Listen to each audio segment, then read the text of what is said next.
O envelope chegou antes do bolo. Ninguém esperava. Ninguém, exceto ela.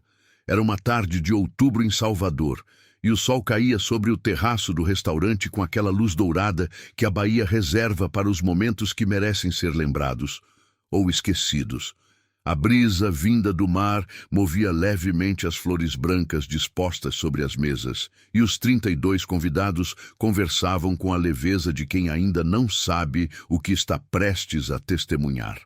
Isabela Monteiro completava 35 anos. Ela estava de pé perto da balaustrada, o vestido azul marinho delineando uma postura que nunca precisava ser ensaiada. Sorria para alguém quando ouviu os passos da sogra se aproximando com uma intenção diferente das demais. Dona Teresa não era o tipo de mulher que se movia sem propósito. Cada gesto dela era uma declaração. O envelope era branco, grosso, formal. «Isabela», disse a sogra com a voz calibrada entre o afeto fingido e o prazer verdadeiro. «Ricardo pediu que eu entregasse isso a você hoje. Achamos que era o momento certo. O silêncio que se instalou não foi o silêncio de quem não entende. Foi o silêncio de quem entende demais». Isabela olhou para o envelope. Olhou para Dona Teresa. Olhou por um instante para Ricardo, que estava a 6 metros de distância, de costas, conversando com Larissa como se aquele fosse um momento qualquer de uma tarde qualquer. Larissa, que, como sempre, sabia exatamente onde estar. Então, Isabela olhou para Pedro. O filho tinha 12 anos e estava sentado em uma cadeira um pouco afastada dos adultos, com um copo de suco na mão e os olhos fixos nela. Não havia medo naquele olhar. Havia algo pior. Havia atenção. A atenção silenciosa de uma criança que aprende com o que vê, muito mais do que com o que lhe dizem. Ela abriu o envelope. Papéis de divórcio, assinados, organizados, com a precisão de quem planejou cada vírgula. Ninguém ao redor falava mais. A brisa continuava, o mar continuava. Apenas os convidados haviam suspendido a respiração sem perceber. Isabela dobrou os papéis com cuidado, guardou-os dentro da bolsa e sorriu. Não o sorriso de quem perdeu, mas o sorriso de quem reconhece o terreno. «Obrigada, Teresa», disse, com uma voz que não precisava de volume para ocupar o espaço. Naquele momento, ninguém ali imaginou o que aquele envelope realmente significava. Não para ela, porque o que Ricardo acreditava ser um movimento de ruptura, Isabela já havia transformado há muito tempo em um passo dentro de uma sequência que ele jamais chegou a conhecer. O bolo foi servido. As velas foram apagadas. A festa terminou com elegância. E o que aconteceu depois disso mudou tudo, começando por quem, afinal, nunca havia perdido o controle de nada. Se essa história já te prendeu nos primeiros minutos, imagina o que vem pela frente. Inscreva-se no canal agora. Cada capítulo vai te surpreender mais do que o anterior. G.P.C. Dantosa. Havia uma coisa, porém, que perturbava Isabela mais do que qualquer papel assinado. O olhar de Pedro ainda estava lá, guardado dentro dela, fazendo uma pergunta que ela ainda não sabia responder. Ricardo Monteiro não era um homem cruel. Era algo mais perigoso. Era um homem convicto. Convicto de que o casamento havia sido um desequilíbrio.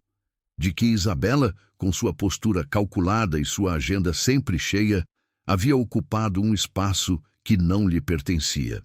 De que ele, discretamente, havia sido reduzido a coadjuvante dentro da própria vida. Essa narrativa ele havia construído aos poucos, ao longo de anos, com a ajuda paciente de Dona Teresa e a cumplicidade inteligente de Larissa. No dia seguinte à festa, Ricardo acordou com a sensação de quem finalmente respirou. Tomou café na varanda do apartamento que havia alugado semanas antes. Um movimento que Isabela, segundo ele, sequer havia notado. Verificou o celular. Nenhuma mensagem dela. Nenhuma ligação. Ela está processando, disse para si mesmo, como quem prevê os movimentos de um adversário que conhece bem. mas não conhecia. Nunca havia conhecido. Larissa apareceu no escritório naquela manhã com um relatório e um sorriso que misturava eficiência com algo mais difícil de nomear. Ela sabia mais sobre os bastidores do divórcio do que qualquer advogado envolvido. Havia ajudado Ricardo a mapear os bens declarados do casal, a identificar contas, a entender fluxos. Era competente, era comprometida com aquele projeto. O problema é que o mapa que ela havia ajudado a construir tinha lacunas enormes, e nenhum dos dois sabia disso ainda. Ela não vai reagir publicamente, disse Larissa, cruzando as pernas e folheando o relatório com familiaridade. Não é o estilo dela, mas vai tentar negociar os ativos. Precisamos estar à frente. Ricardo concordou com a cabeça. Sentia que estava à frente. Sentia que, pela primeira vez em anos, as peças do tabuleiro estavam sob seus dedos.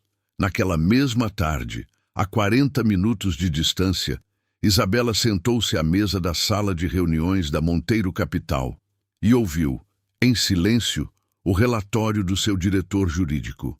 Não fez anotações, não demonstrou pressa. Quando o homem terminou, ela disse apenas: "Deixa acontecer", 3 palavras, ditas com a tranquilidade de quem observa a chuva pela janela. Ninguém na sala perguntou o que ela quis dizer. Eles já sabiam. Isabela cresceu em Feira de Santana, numa casa pequena com quintal grande e uma avó que falava pouco e entendia tudo. Dona Cida não era mulher de discursos, era mulher de observação. Ensinava lavando roupa, cozinhando, sentada na cadeira de palha à tarde, olhando a rua com os olhos de quem lê o tempo antes que ele mude. Dizia a Isabela, quando ela ainda era menina: "Quem reage na hora errada entrega o que sabe. Quem espera, escolhe." Isabela havia levado essa frase para dentro do corpo. Havia se tornado ela. Aos 22 anos, chegou a Salvador com um diploma, uma mala e nenhuma pressa visível. Trabalhou em finanças, aprendeu contabilidade e direito societário por conta própria, frequentou ambientes onde as decisões reais aconteciam e nunca foi a pessoa que mais falava na sala. Era a que mais ouvia. Conheceu Ricardo num evento de negócios. Ele era encantador, articulado, cheio de projetos. Ela o viu com clareza desde o início, as qualidades e os limites. Casou-se não por ingenuidade, mas por escolha. E ao longo dos anos, enquanto ele ocupava os holofotes, ela construiu nos bastidores. A Monteiro Capital não havia nascido de uma herança nem de um golpe de sorte. Havia nascido de paciência, de reinvestimentos silenciosos, de acordos firmados longe de câmeras e de conversas que Ricardo nunca soube que haviam acontecido.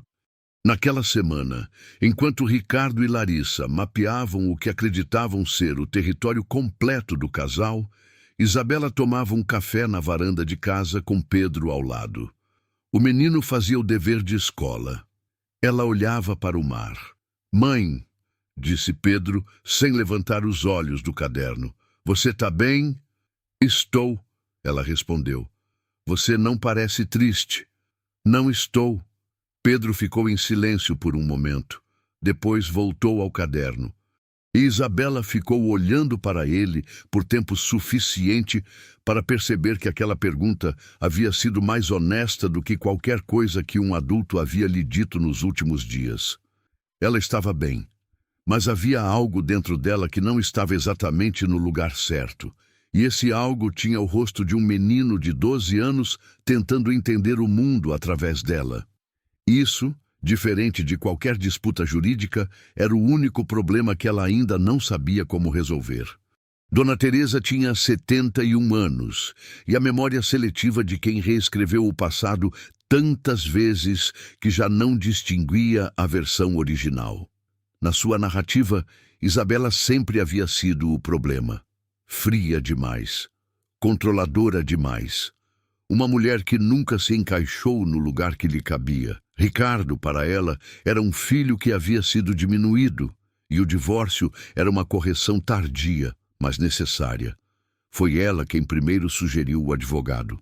Foi ela quem indicou que a festa de aniversário seria o momento ideal, público suficiente para tornar o gesto irreversível, íntimo o suficiente para parecer pessoal.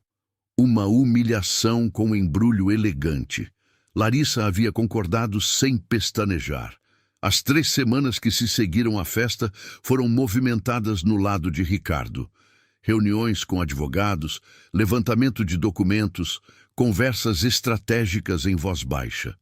Ele se movia com a energia de quem acredita estar jogando uma partida decisiva e acreditava conhecer cada peça do tabuleiro. O que não sabia é que o tabuleiro que ele enxergava era apenas uma parte de um jogo muito maior. Num almoço com Larissa, Ricardo abriu o laptop e mostrou uma planilha com os ativos mapeados do casal. Imóveis, contas conjuntas, participações societárias declaradas. Está tudo aqui, disse, com satisfação contida. Larissa estudou os números. Era inteligente o suficiente para reconhecer o que via, mas não experiente o suficiente para reconhecer o que faltava. Havia uma coluna inteira ausente, não por erro, por design. Parece completo, ela disse. É completo, ele confirmou. Nenhum dos dois notou que, na planilha toda, o nome Monteiro Capital não aparecia uma única vez. Naquela mesma tarde, o diretor financeiro da Monteiro Capital enviou a Isabela um relatório de 3 páginas. Ela leu em pé na antessala de uma reunião e assinou 2 documentos sem sentar. Depois, dobrou o relatório, guardou na bolsa, exatamente como havia feito com o envelope de divórcio, e entrou na sala com o mesmo rosto de sempre. Havia uma coisa que Ricardo nunca havia compreendido sobre ela. Isabela não escondia o que tinha. Simplesmente nunca havia sido perguntada da maneira certa. E ninguém ao redor dele estava fazendo as perguntas certas. O encontro foi marcado por Ricardo. Neutro, disse ele, apenas para conversar. Isabela chegou pontualmente ao café no corredor da Vitória. Vestido simples, cabelo preso, sem adornos. Sentou-se antes dele e pediu água. Quando Ricardo entrou, trazia Larissa ao lado. Um detalhe que não havia sido mencionado e que não era acidental. Ele cumprimentou Isabela com a familiaridade de quem ainda acredita que o afeto antigo lhe dá alguma vantagem. Sentou-se. Larissa ficou um passo atrás, com o tablet na mão e os olhos no ambiente, como se aquilo fosse uma reunião de trabalho. Quero que isso seja rápido e simples, disse Ricardo, abrindo uma pasta sobre a mesa. Preparamos uma proposta de divisão, justa, transparente. Isabela olhou para os papéis sem tocá-los. Você trouxe ela para isso, disse. Não como acusação, como observação. Ricardo não respondeu diretamente. Larissa me ajudou a organizar os documentos. É só isso. Mas não era só isso, e os 3 sabiam. O que veio a seguir foi dito com a voz baixa de quem sabe que não precisa gritar para machucar. Ricardo falou sobre os anos de casamento como se fizesse uma auditoria. Listou decisões dela que haviam afetado a família. Usou palavras como controle, frieza, ausência emocional. Cada palavra era uma peça escolhida com cuidado para construir uma imagem específica de Isabela. A imagem de uma mulher que nunca havia realmente estado presente. Larissa não disse nada. Apenas existia ali como prova viva de uma narrativa que Ricardo havia construído para si mesmo. Isabela ouviu tudo. Não interrompeu. Não desviou o olhar. Quando ele terminou, ela pegou os papéis, folheou devagar. 2, 3 minutos de silêncio completo e os colocou de volta sobre a mesa. Vou analisar com meu advogado, disse. Isabela. Ricardo inclinou-se levemente para a frente. Você precisa entender que o cenário não é favorável para você. Temos tudo mapeado. Ela o olhou por um momento. Depois olhou brevemente para Larissa. Depois voltou para ele. Tudo bem, disse, e se levantou. Saiu do café com a mesma postura com que havia entrado. Ricardo ficou olhando para a cadeira vazia com a sensação de quem esperava resistência e não encontrou nenhuma, o que, em vez de aliviar, inquietou. Larissa fechou o tablet. Foi bem, disse ela. Ricardo concordou. Mas havia algo na saída de Isabela, naquele tudo bem dito sem peso, sem mágoa, sem nada, que ficou ecoando nele durante o resto do dia, como uma frase que faz sentido demais para ser ignorada e de menos para ser explicada. Naquela noite, Isabela chegou em casa e encontrou Pedro assistindo televisão. Sentou ao lado dele sem falar. O menino encostou levemente o ombro no dela. Um gesto pequeno, instintivo. Ela ficou olhando para a tela sem ver nada. Estava bem.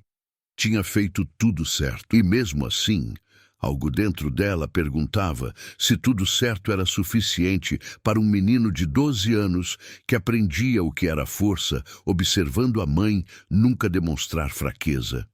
3 dias depois do café, o advogado de Ricardo enviou uma notificação formal, contestando a participação de Isabela em 2 empresas que constavam no patrimônio declarado do casal.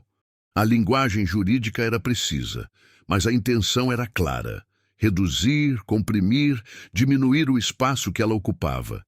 Em papel, antes de qualquer outra coisa. Era uma jogada previsível. Isabela havia previsto. O que não havia previsto era a ligação de uma conhecida em comum, que ligou sem cerimônia para dizer que Ricardo havia comentado em um jantar que o casamento havia sido sufocante, que ele havia perdido anos, que Isabela era uma mulher incapaz de afeto real. Ela ouviu a ligação até o fim, agradeceu e desligou. Ficou um momento parada no meio da sala. Não era dor. Era algo mais difícil de nomear. Era o reconhecimento de que uma pessoa que conhecera por mais de uma década havia construído com cuidado uma versão dela para o mundo que tinha pouco a ver com quem ela era. E o pior não era a versão falsa. Era saber que algumas pessoas iriam preferir acreditar nela. Naquela semana, Pedro voltou da escola quieto. Sentou-se à mesa do jantar e comeu sem comentar o dia. Isabela observou o filho com atenção. A forma como ele segurava o garfo, como desviava o olhar, como mastiguava devagar cada coisa que claramente queria dizer, mas não dizia. Algum menino na escola falou alguma coisa? Perguntou ela diretamente. Pedro ergueu os olhos. Falaram que meu pai ia ficar com nossa casa. Isabela colocou o garfo sobre o prato com cuidado. O que você respondeu? Nada. Ele pausou. Mas fiquei com raiva. De mim ou do seu pai? Pedro pensou por um momento, com a seriedade desconcertante de quem ainda não aprendeu a mentir para proteger os outros. De ninguém. Fiquei com raiva de não saber a resposta. Isabela olhou para o filho por um tempo longo demais para ser casual. Havia algo naquela frase que a atingiu de um jeito que a notificação jurídica, o jantar de Ricardo, a presença de Larissa no café, nada disso havia conseguido, porque Pedro não estava com raiva do divórcio. Estava com raiva da incerteza. E Isabela, por toda a sua precisão estratégica, havia esquecido que para um menino de 12 anos, saber que a mãe está no controle não é o mesmo que sentir que está seguro. Essa noite ela demorou a dormir. Não por medo do que Ricardo poderia fazer. Por uma pergunta que ficou no ar do quarto escuro sem resposta fácil. Era possível proteger tudo e ainda assim perder o que mais importava. Não para um adversário, mas para o próprio silêncio que ela havia escolhido como armadura. O erro irreversível, ela começava a perceber, talvez não fosse o de Ricardo. Segunda-feira, 7h20 da manhã. Isabela fez 3 ligações antes de sair de casa. A primeira durou 40 segundos. A segunda, menos de 2 minutos. A terceira foi encerrada com uma única frase. Pode confirmar para a quinta. Pedro já havia saído para a escola. A casa estava em silêncio. Ela pegou a bolsa, fechou a porta e desceu. Naquela semana, Movimentos discretos foram ativados em diferentes pontos da cidade e de fora dela. Um escritório de advocacia em São Paulo recebeu um conjunto de documentos societários para revisão de urgência. Um contador de confiança atualizou o quadro de sócios de duas empresas ligadas à Monteiro Capital. Uma cláusula contratual que havia sido redigida 3 anos antes e que jamais precisara ser usada foi finalmente comunicada à parte relevante. Nada disso gerou ruído. Nada disso apareceu em nenhum relatório que Ricardo ou Larissa pudessem acessar.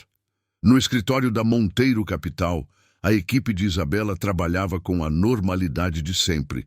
Reuniões, relatórios, decisões operacionais. Quem observasse de fora não veria nada fora do comum. Era esse o ponto. Numa tarde, seu diretor jurídico entrou na sala e fechou a porta. "Está tudo encaminhado", disse ele, colocando uma pasta sobre a mesa. Isabela não abriu a pasta, apenas apoiou a mão sobre ela por um segundo, como quem confirma que algo está no lugar. "E o evento?", perguntou.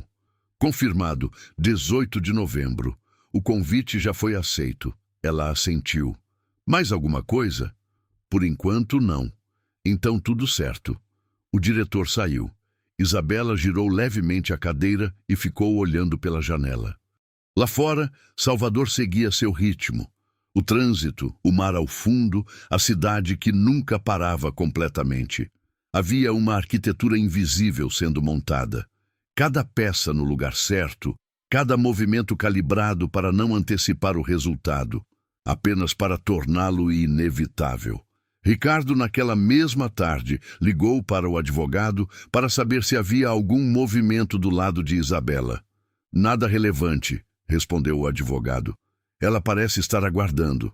Ricardo desligou satisfeito.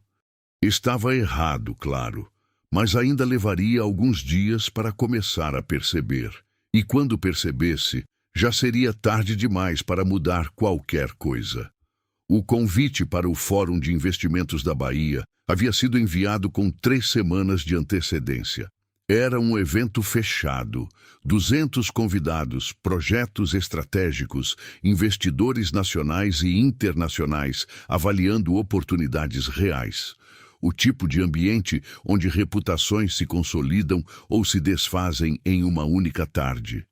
A Monteiro Capital constava na programação como um dos destaques. Apresentação principal, slot nobre. Isabela havia aceitado o convite sem hesitar e sem comentar com ninguém fora do seu círculo imediato. Ricardo soube do evento por acaso, através de um contato em comum, 2 dias antes da data. Ficou em silêncio por um momento ao ouvir o nome da empresa. Monteiro Capital. Repetiu, como se testasse o peso das palavras. O contato confirmou. "É dela, não é? Ouvi dizer que é uma holding bem estruturada. Você sabia do tamanho disso?" Ricardo disse que sim, mas o tom da resposta foi rápido demais. Naquela noite, ele pediu a Larissa que levantasse tudo o que pudesse sobre a Monteiro Capital. Ela voltou no dia seguinte com informações escassas, registros básicos, endereço fiscal, 1 ou 2 contratos públicos de menor expressão. Nada que explicasse a relevância que o evento sugeria. "É pouco", disse Larissa com uma franqueza que desta vez soou diferente. "É pouco", ele concordou. O silêncio entre os dois durou mais do que o habitual. Enquanto isso, na noite anterior ao evento, Isabela estava em casa. Pedro dormia. Ela sentou-se à mesa da cozinha com uma xícara de chá e ficou assim por um tempo, sem documentos, sem telefone, sem nada para resolver. Era uma coisa pequena, sentar sem propósito. Para ela, quase um exercício. Pensou na avó. Em como Dona Cida sentava exatamente assim à tarde, olhando o quintal com olhos que não precisavam de nada para estar presentes. Havia uma força naquilo que a menina Isabela demorou anos para compreender. A força de quem não precisa provar nada, porque já sabe o que é. Amanhã o evento aconteceria. As peças estavam no lugar. O que viesse depois, viria. Ela terminou o chá, lavou a xícara e foi dormir. Do outro lado da cidade, Ricardo ficou acordado até tarde, tentando montar um quebra-cabeça com peças que nunca havia percebido que estavam faltando. O problema não era o que ele via. Era tudo o que, por anos, havia escolhido não enxergar. A manhã do fórum começou com um contratempo pequeno.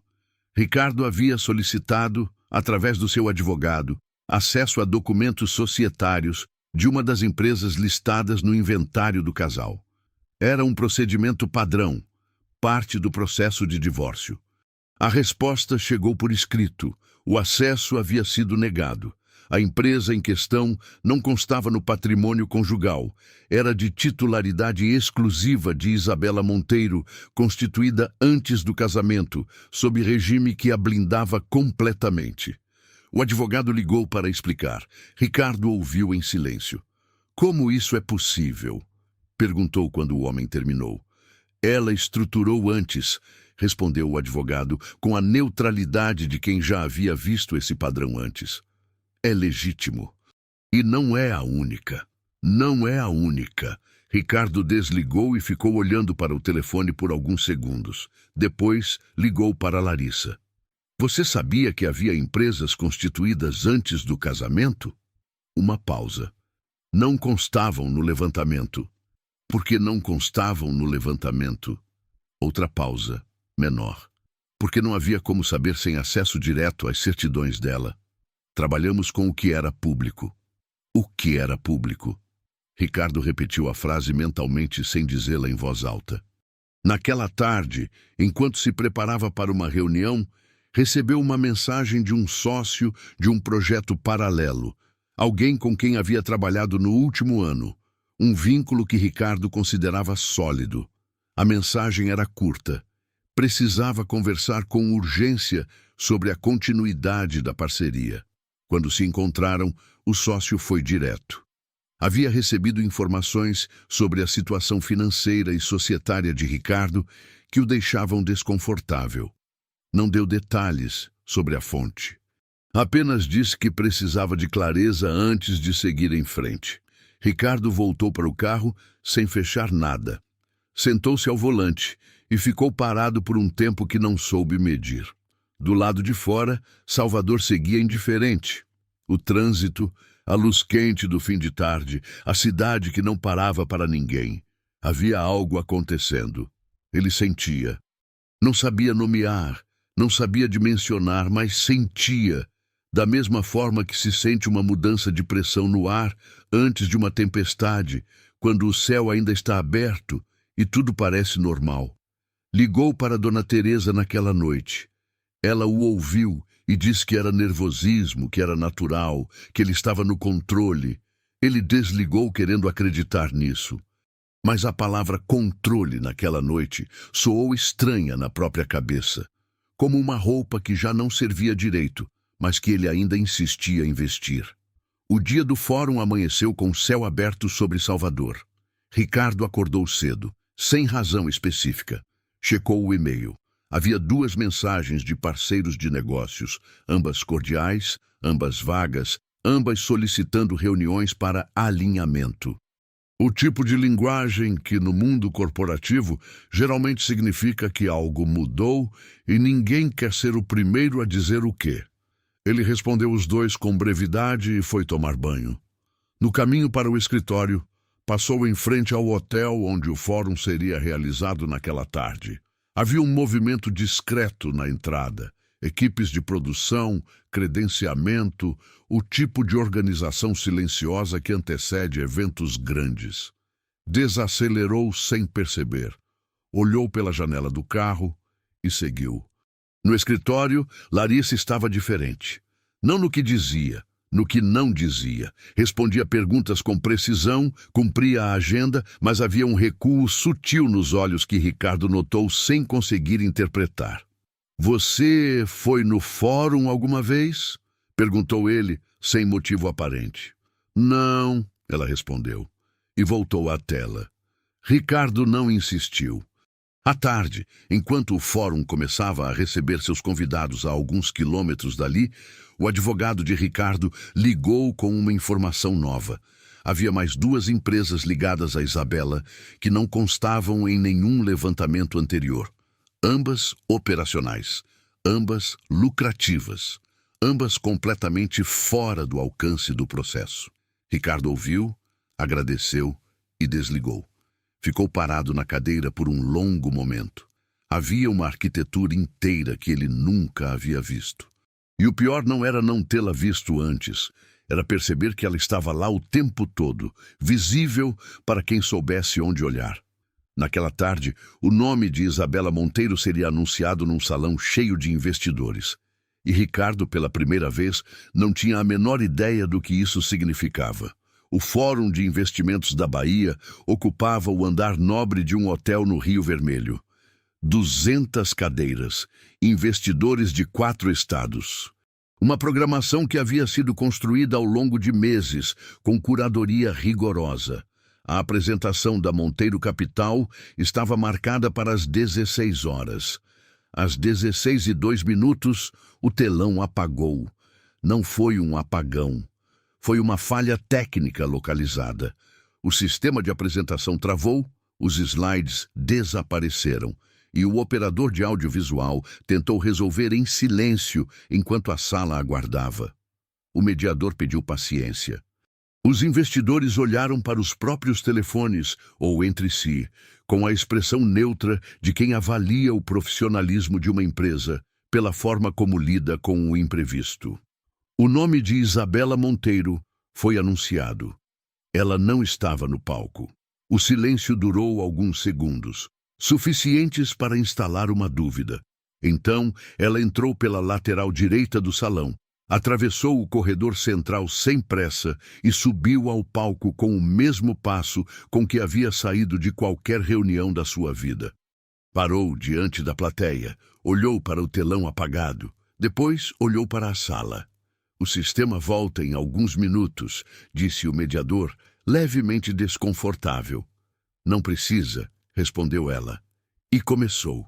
Durante os 22 minutos seguintes, Isabela reconstruiu ao vivo toda a estrutura da Monteiro Capital. Sem slides, sem recursos visuais. Apenas voz, precisão e uma memória que não precisava de apoio externo. Falou de cada empresa do portfólio, cada ativo, cada índice de rentabilidade, cada decisão estratégica dos últimos 5 anos, com a naturalidade de quem descreve algo que não apenas conhece, mas que construiu tijolo por tijolo. A sala, que havia começado inquieta, foi ficando quieta. Quando o sistema voltou e os dados apareceram no telão, eles apenas confirmaram o que ela já havia dito. Número por número, estrutura por estrutura. Um dos investidores, ao final, comentou baixinho para o homem ao lado. Ela não precisava dos slides de jeito nenhum. Não precisava mesmo.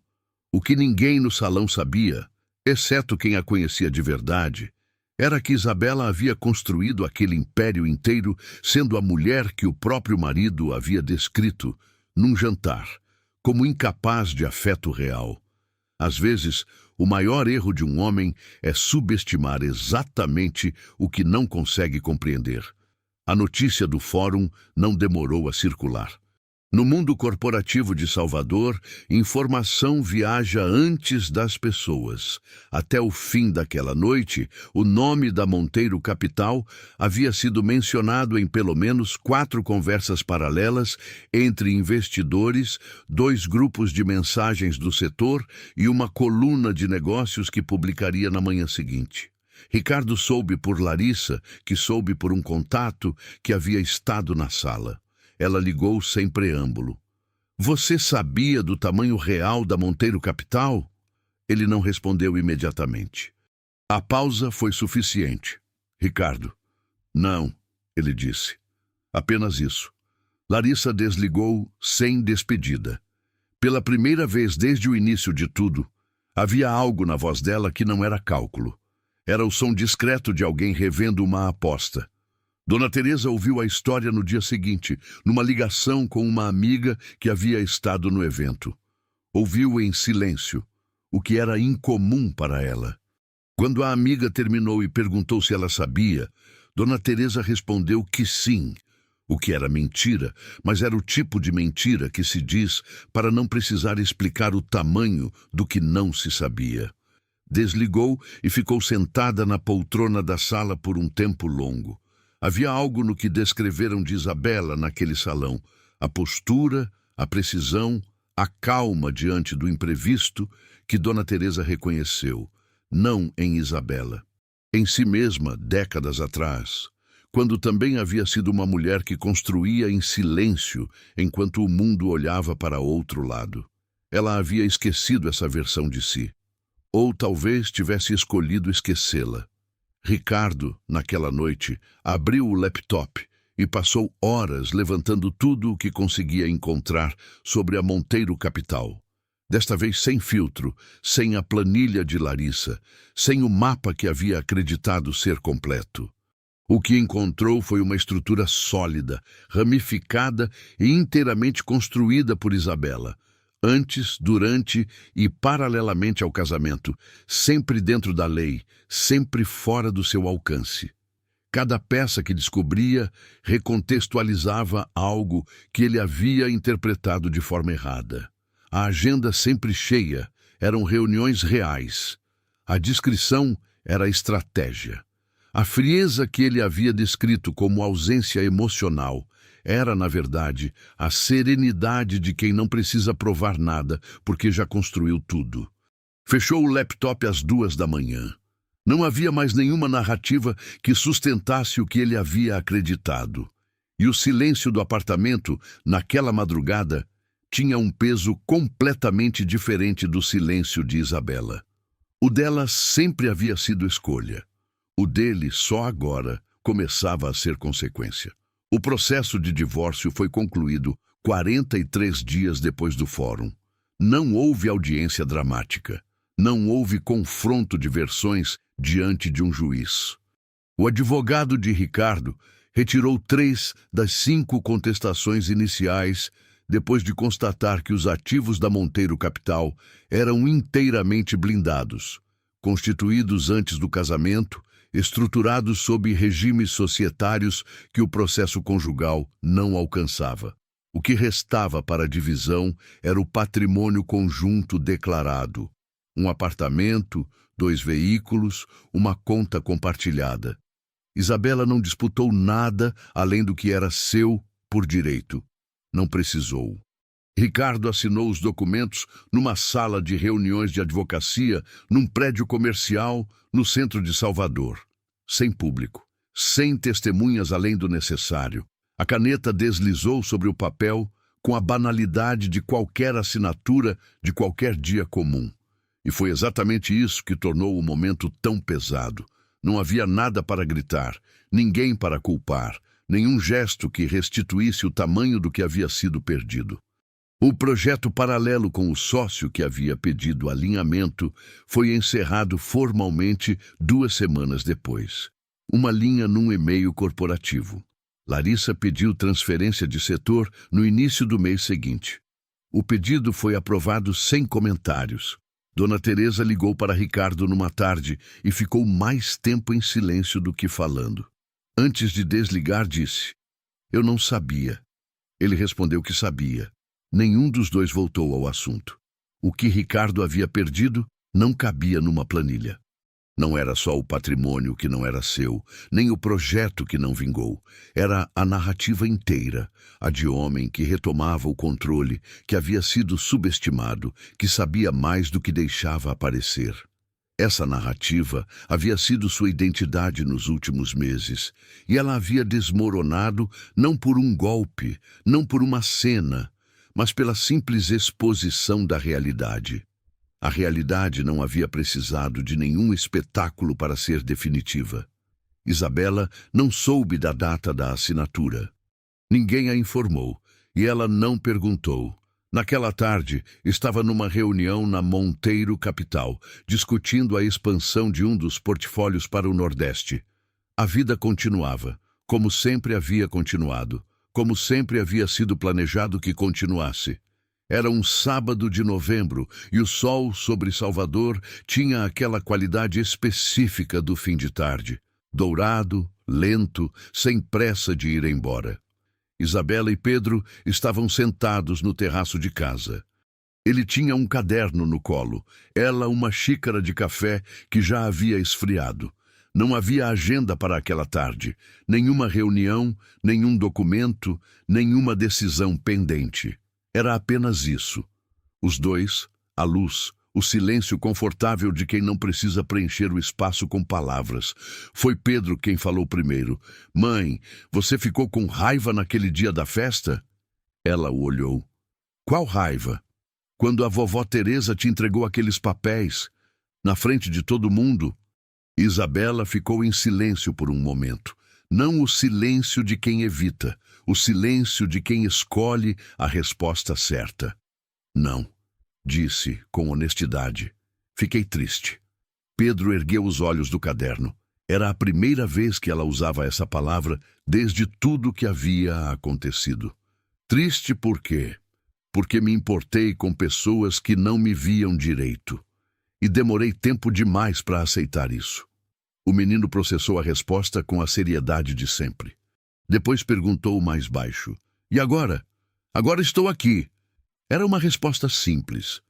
Pedro assentiu como se fosse suficiente. Por que era?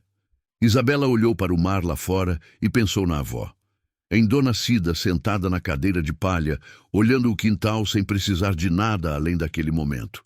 Havia levado anos para entender que a maior força daquela mulher não era o que ela sabia fazer, era o que ela havia escolhido não precisar provar. Isabela havia construído um império.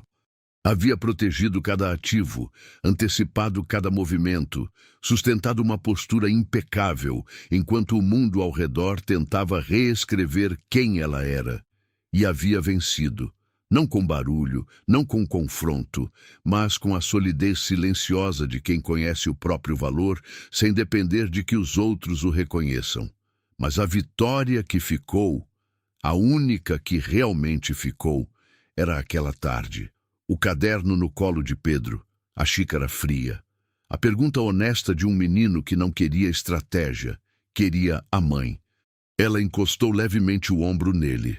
Ele não desviou. Lá fora, o sol continuava descendo sobre Salvador. A cidade seguia seu ritmo. E Isabela Monteiro, que havia aprendido desde criança a observar antes de agir, escolheu naquele momento apenas estar.